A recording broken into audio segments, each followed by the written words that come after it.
পদত্যাগ করছেন না ডক্টর মোহাম্মদ ইউনূস, জানালেন বিশেষ সহকারী। অন্তর্বর্তী সরকারের প্রধান উপদেষ্টা অধ্যাপক ডক্টর মোহাম্মদ ইউনূস পদত্যাগ করছেন না বলে জানিয়েছেন তার ডাক, টেলিযোগাযোগ ও তথ্য প্রযুক্তি বিষয়ক বিশেষ সহকারী ফয়েজ আহমেদ তৈয়ব। আজ শুক্রবার নিজের ফেসবুক পেজে দেওয়া এক পোস্টে তিনি এ তথ্য জানান।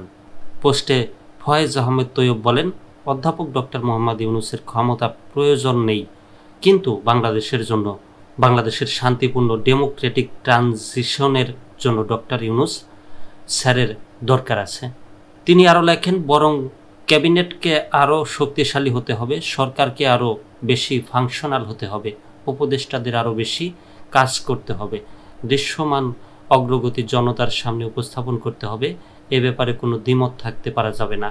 আমাদেরকে দেখাতে হবে যে গণ অভ্যুত্থান পরবর্তীতে জনতার সম্মতিতে ক্ষমতায় এসে প্রফেসর সাফল্য দেখিয়েছেন।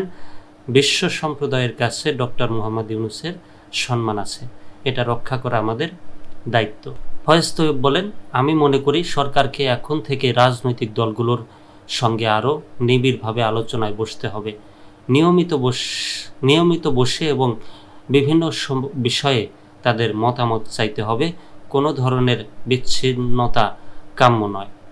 সেনাবাহিনী প্রসঙ্গে তিনি বলেন, সেনাবাহিনীও রাজনীতিতে নাক গলাতে পারবে না। আজকের দুনিয়ায় কোনো সভ্য দেশের সেনাবাহিনী রাজনীতি করে না। তাই ডিসেম্বরের মধ্যে নির্বাচনের বক্তব্যে সেনাপ্রধান কারেক্টনেস রক্ষা করতে পারেননি। তবে সেনাবাহিনীকে প্রাপ্য সম্মান দেখাতে হবে, অবস্থায় রাখতে হবে, আস্থায় রাখতে হবে। সেনাবাহিনী প্রশ্নে হুট করে কিছু করা যাবে না, হঠকারী কিছু করা যাবে না। তিনি আরও যোগ করেন, তেমনি ইনক্লুসিভনেসের নাম করে আওয়ামী লীগের পুনর্বাসনও চাওয়া যাবে না। বাংলাদেশ সেনাবাহিনী আমাদের গর্ব এবং আস্থার জায়গা, সেটা কেউ ভঙ্গ করবে না। নির্বাচন প্রসঙ্গে তিনি বলেন, সব দরকারি প্রস্তুতি শেষ করে নির্বাচন এপ্রিল-মের মধ্যেই অনুষ্ঠিত হবে বলেই আশা করি। তিনি আরও বলেন, এ সময় সকল যৌক্তিক সংস্কার সম্পূর্ণ করতে হবে জুলাই সনদ। জুলাই-আগস্ট 2025-এ আমরা জাতীয়ভাবে 2 মাস ব্যাপী জুলাই গণ অভ্যুত্থানের 1 বছর পূর্তির উদযাপন করব ইনশাল্লাহ, এবং আগস্টের মধ্যেই স্বৈরাচারী খুনি হাসিনার বিচারের প্রথম রায়টি আলোর মুখ দেখতে পাবে বলেও আশা প্রকাশ করি। পোস্টের শেষাংশে তিনি লিখেছেন, ইনশাল্লাহ আমরা হারব না, আমাদের হারানো যাবে না। ইনকিলাব জিন্দাবাদ, প্রফেসর ইউনূস জিন্দাবাদ, বাংলাদেশ জিন্দাবাদ। জাহিদ ইসলাম কমেন্ট করেছেন, আমরা ইউনূস স্যারকে চাই। কার্টুন ছবি দেখছেন না আপনারা? কার্টুন, রাজার কার্টুন।